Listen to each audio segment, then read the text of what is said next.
Hello guys, तो स्वागत है आपका अपने यूट्यूब चैनल पे। आज हम रिव्यू करने वाले हैं अपनी बाइक R15V3 का 10,000 किलोमीटर्स यूज़ के बाद। आज मैं आपको इसके कुछ अच्छे पॉइंट्स भी बताना चाहूँगा, कुछ बड़े बुरे पॉइंट्स भी बताऊँगा और आखिरी में ये बताऊँगा ये वर्थ बाइंग है या नहीं है। तो हम सबसे पहले शुरू करते हैं एक अच्छे पॉइंट जो है इसका माइलेज। लोगों के बीच में बहुत गलतफहमी है कि R15 माइलेज अच्छा नहीं देती है, 30-35 का माइलेज देती है, बट ये गलत है मेरे हिसाब से। तो मैं आपको ये चीज़ प्रूफ करके दिखाऊंगा। मेरे हिसाब से मेरी बाइक अराउंड 45 टू 48 का एवरेज दे रही है। ये चीज़ आप देख भी सकते हैं। मैं आपको वो मीटर दिखाता हूँ। तो जैसा कि आप देख सकते हैं, अकॉर्डिंग टू मीटर, इसका मीटर है उसमें रीडिंग है कुछ 47.9, मतलब ऑलमोस्ट 48 का एवरेज बता रही है। और देखा जाए तो ये 45 टू 48 के बीच में एवरेज देती भी है। मैं रेगुलर यूज़ कर रहा हूँ, सिटी यूज़ वगैरह हर जगह पे इतना माइलेज आराम से दे देती है ये बाइक। आई नो आप सभी लोग सोच रहे होंगे कि एक इतनी बड़ी गाड़ी 150 सीसी की गाड़ी इतना माइलेज नहीं दे सकती है, झूठ बोल रहा है, पर ऐसा नहीं है। ये एक्चुअल माइलेज है। और अगर आपको भी इतना अच्छा माइलेज चाहिए तो आप मेरी दूसरी वीडियो देख सकते हैं जो मैंने इसके पहले अपने चैनल पर डाली है। मैं उसकी लिंक डिस्क्रिप्शन में छोड़ दूँगा जिससे आपको ही मदद हो सके। हम दूसरे पॉइंट की ओर बढ़ते हैं जो कि हमारा डेली बेसिस पे यूज़ेज इस गाड़ी का। तो मैं रहता हूँ जबलपुर में मैं डेली इस बाइक का यूज़ करता हूँ और एक पॉइंट से दूसरे पॉइंट पे जाने के लिए, मार्केट जाने के लिए, इवन हाईवे पे भी चलाता हूँ, पर मोस्टली मेरी सिटी में यूज़ होती है बाइक।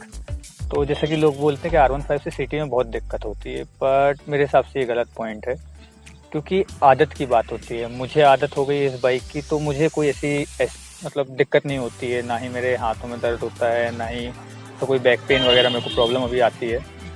लोग बोलते हैं कि बहुत झुकना पड़ता है इसीलिए बैक पेन आ जाता है, या फिर हाथों में दर्द होता है क्योंकि डायरेक्ट लोड पड़ता है उस पर, एक्सेट्रा एक्सेट्रा। बट वो आदत की बात है। मेरी आदत है, आपकी नहीं है, या फिर किसी की है किसी की नहीं है। वो पर्सन टू पर्सन वेरी करती है ये चीज़। तो मेरे हिसाब से तो सिटी यूज़ में और हाईवे यूज़ में दोनों में ही अच्छी है बाइक। दूसरा पॉइंट मैं जिसकी बात करना चाहूँगा वो है इसकी लो मेंटेनेंस कॉस्ट। मैंने अभी इसकी 3 सर्विसिंग करवाई है, तीनों फ्री सर्विसिंग थी। तो उसका कॉस्ट आया अराउंड 1100 रुपीज़ पर सर्विस, जिसमें मेरा ऑयल चेंज हुआ, ऑयल फिल्टर चेंज हुआ और बाइक वॉश हुई और थोड़ी बहुत ऑयलिंग हुई। तो इसका कॉस्ट आता है अराउंड 1100-1200 के आसपास, जो कि मेरे हिसाब से पॉकेट फ्रेंडली है। किसी को थोड़ा ज़्यादा लग सकता है, लेकिन इतनी बड़ी बाइक पे 1200 हर 1-2 महीने 3 महीने में वो तो आपको करना ही पड़ेगा। बाकी 150 सीसी या फिर 200 सीसी की बाइक में तो जिस सेगमेंट की उससे अगर कंपेयर करें, लाइक KTM या पल्सर वगैरह, तो उनका मेंटेनेंस कॉस्ट इससे हाई है। एक्चुअली काफ़ी हाई है, मतलब वो 1500 तक भी जाता है, तो वो इससे थोड़ा हाई हो जाता है। बट इसका 1100-1200 में हो जाता है। और अगर देखा जाए तो जो फ्री सर्विसिंग के बाद, मतलब पेड सर्विसिंग होती है, उसमें भी अगर हम इसके चार्जेस इंक्लूड कर लें, लेबर चार्जेस, तो 1500 के ऊपर बाइक की कॉस्ट नहीं जाती है।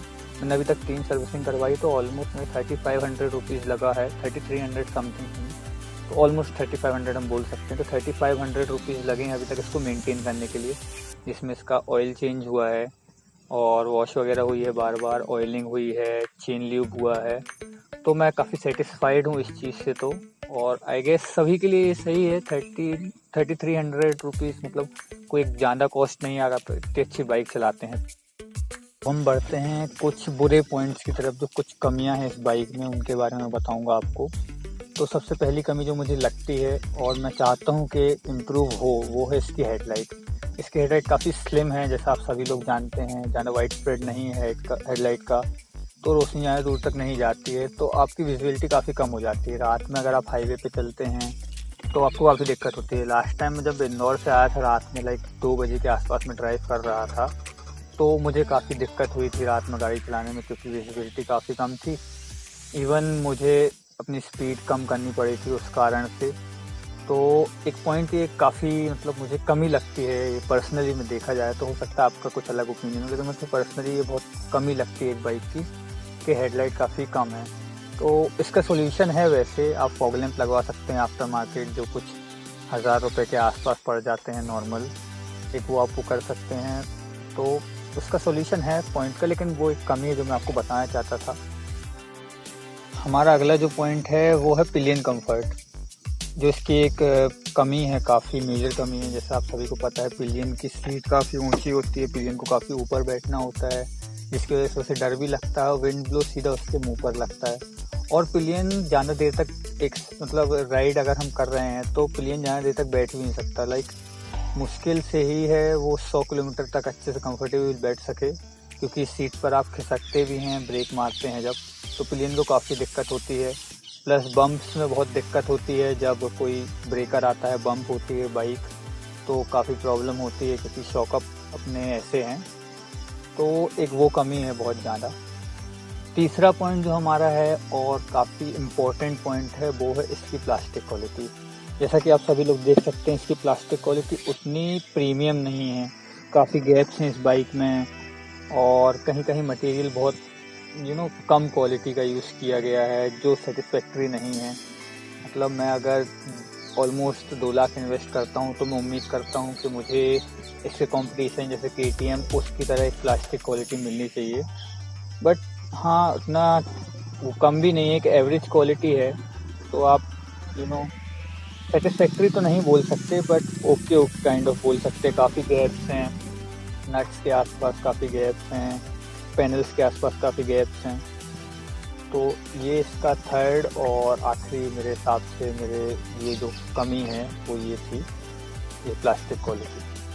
तो आप ज़रूर बताइएगा अगर आपके पास भी R15 हो, कोई ऐसी कमी या कोई ऐसी अच्छी बात जो मेरे हाथ से छूट गई हो, मैं बोल ना पाया हूँ इस वीडियो में।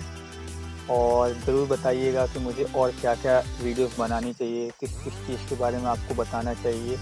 जो भी आपको अच्छा लगे वो कमेंट करके ज़रूर बताएं। Thank you.